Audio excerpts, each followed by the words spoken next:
वकील बहू। जनक पेशे से एक बहुत अच्छी वकील थी, लेकिन कहते हैं ना, बहू कितनी भी बड़ी तोप क्यों ना हो, सास के सामने तो भीगी बिल्ली ही होती है। अरे जनक, क्या बात है? आज रोटी नहीं मिली अभी तक। ये तेरा कोर्ट नहीं है जो आज फैसला ना हुआ तो कल की तारीख मिल जाए। रोटी तो रोज वक्त में चाहिए। हाँ। माँ जी, रोटी तो कब की बन गई। मैंने आपको कहा तो खाना खाने के लिए, आपने शायद सुना नहीं होगा। ओहो हो, जज नहीं हूं मैं तेरे कोर्ट की, सास हूं सास। कोई दलील फालतू की मत देना यहाँ। बहुत जानती हूं मैं इन वकीलों को। अपनी बात ऊपर रखने के लिए झूठ बोलने में जरा भी नहीं सोचते। तभी वहां जनक के ससुर आ जाते हैं। अरे भाग्यवान, क्यों बेचारे के काम को कोसती रहती है हमेशा। मैं भी तो था वहां जब ये आई थी तुझे रोटी खाने को बुलाने के लिए। सास को तो अब गुस्सा आ जाता है कि कैसे किसी ने बहू की साइड ले ली। अरे वाह जी वाह, वो तो मैं जानती थी कि कोई ना कोई गवाह तो ये पेश कर ही देगी। पर मैं तो अब सीधा खाना खाकर सोने जाऊंगी। मुझे आदत नहीं है किसी से बहसा बहसी करने की। पता नहीं कैसे ये वकील इतना दिमाग लगाकर खुद तो झूठ बोलते ही हैं, साथ में झूठे गवाह भी ले आते हैं।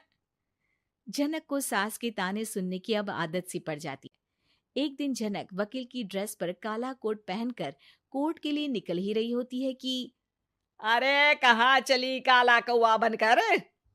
टोक दिया ना। अब कोर्ट तो वकील वाली ड्रेस पहनकर ही जाऊंगी ना। वाह भाई वाह, दामिनी तो मैंने भी देखी है। सन्नी पाजी ने ऐसा ही कोट पहना था और कहा था कि तारीख पर तारीख, तारीख पर तारीख। मतलब कि कोई बात करनी है तो बोलिए, वरना वक्त नहीं है मेरे पास खराब करने के लिए। अरे पता नहीं तुझ में क्या देखा मेरे बेटे ने, सारा दिन वकीलों वाली बहस करती है, भोली भाली सास के साथ। अच्छा सुन, जो इतनी बहस मेरे आगे करती है ना, जरा अपने बॉस से कर ले, जो 1 साल भी ना हुए तेरी शादी को और काले कपड़े पहना दिए। अंदर जा और लाल कोट पहन कर आ, पता तो चले कि नई नवेली शादी हुई है। अरे माँ जी, कोर्ट में मेरा बॉस क्या करेगा? ये तो पूरे देश की ड्रेस है वकीलों के लिए। लेकिन सास तो ठहरी सास। अच्छा, तो कोई जरूरत नहीं है 2-4 साल कोर्ट जाने की।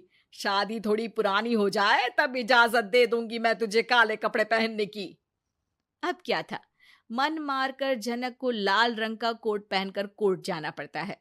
उसके जाने के बाद आहा, बढ़िया, ये पूरे देश की ड्रेस की बात करने वाली। अरे पहना दिया ना लाल कोट। अब सास आए दिन या तो जनक को उसके काम का ताना देती, या फिर उसका काम छुड़वा देने की धमकी। तंग आकर एक दिन जनक पति से कहती है, मैं सोच रही हूँ कि कोर्ट जाना बंद ही कर दूं। अरे क्यों यार, इतना अच्छा करियर है, क्यों छोड़ने की सोच रही हो? अरे लाल रंग का कोट पहनकर जाना पड़ता है। हर बात पर सास ताना देती है कि वकील तेज होते हैं, सवाल जवाब करते हैं, झूठी दलीलें देते हैं। अरे तो ठीक है ना, वो जो कहती है अपनी समझ से कहती है, लेकिन तुमको तो पता है ना कि सच्चाई क्या है। जनक को पति की बात से हौसला मिलता है कि तभी घर पर कुछ लोग आ जाते हैं। अरे आइए पंच साहब, कैसे आना हुआ? अरे भाई साहब, सुना है कि आपकी बहू वकील है। तभी वहां सास आ जाती है। हाँ है तो, लेकिन क्या हुआ? फिर कहीं बहस कराई क्या? अरे हम तो खुद दुखी है उसके व्यवहार से। अरे भाभी जी, आपको तो पूरा मोहल्ला जानता है कि आप कितना बोलती है। फिर हम यहाँ बहू रानी की कोई शिकायत नहीं, बल्कि अपनी परेशानी लेकर आए हैं। ससुर जी खुश हो जाते हैं। हाँ हाँ, मैं भी बहू को बुलाता हूँ। जनक वहां आती है, सबको नमस्ते करके बैठ जाती है। बहू रानी, हमारे गांव में बड़ी मुसीबत आ गई है। अब तो पूरे गांव की जिम्मेदारी मानो तुम्हारे कंधों पर है। अरे ना ना, इससे तो घर की जिम्मेदारी पूरी नहीं होती, ये गांव की जिम्मेदारी क्या लेगी? भाभी जी, आप चुप हो जाओ। यहाँ पढ़े लिखे लोगों की बात हो रही है। आप जाओ, जरा रसोई से सबके लिए चाय लेकर आओ। मैं कॉफी लूंगी। हाँ हाँ, वकील साहिबा के लिए कॉफी। सास सर पैर सब पटक कर वहां से निकल जाती है। बहू, गांव में पानी नहीं आ रहा है, पड़ोसी राज्य ने हमारा पानी रोक रखा है। इसका मामला तो बड़े कोर्ट में चलेगा पंच जी, लेकिन ऐसा क्यों? वो राज्य हम लोगों से पानी के पैसे मांग रहा है। अब आधे गांव में पानी की सप्लाई खत्म हो गई है बहुरानी। अच्छा पंच साहब, बात गांव की है तो मैं जरूर केस लड़ूंगी। यहाँ एक बार फिर सास की एंट्री हो जाती है। अरे वाह जी वाह, ये काम करवा लो, आप हमारी बहू से बहुत अच्छा करती है। मैं हूं सीधी सादी सास। इस लड़की ने कैसे लड़ लड़ कर मुझे साइड कर रखा है, ये तो अब आपको पता चल ही जाएगा। अरे भाभी जी, आपकी आवाज तो पूरे गांव को सुनाई पड़ती है जब आप बहू रानी को सुंदर वचन सुना रही होती हैं। अरे वकील बहू मिली है, फक्र करो फक्र। हाँ जी हाँ, सारी फकर तो हम लोग ही करें। खैर, अब जो केस लड़ेगी और पानी गांव में आ जाता है तो पंच साहब लिख कर देना होगा कि हैंड पाइप में सबसे पहले मेरी बाल्टी और घड़ा भरेगा।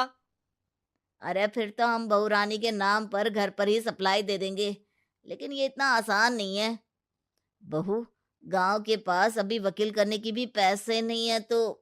अरे पंच साहब, ये मेरे गांव का मामला है, मैं आपसे एक भी पैसा नहीं लूंगी। सास को बहू की बात पर गुस्सा आ जाता है, लेकिन सबके जाने के बाद झनक मन लगाकर गांव की परेशानियों को दूर करने में लग जाती है। और वो दिन भी आता है कि झनक केस जीत जाती है। अरे आज तो प्लम्बर आकर घर तक पाइप लगा गया है। खुश हो जाओ, मेरे कारण तुम लोगों को घर के अंदर ही पानी मिल जाएगा।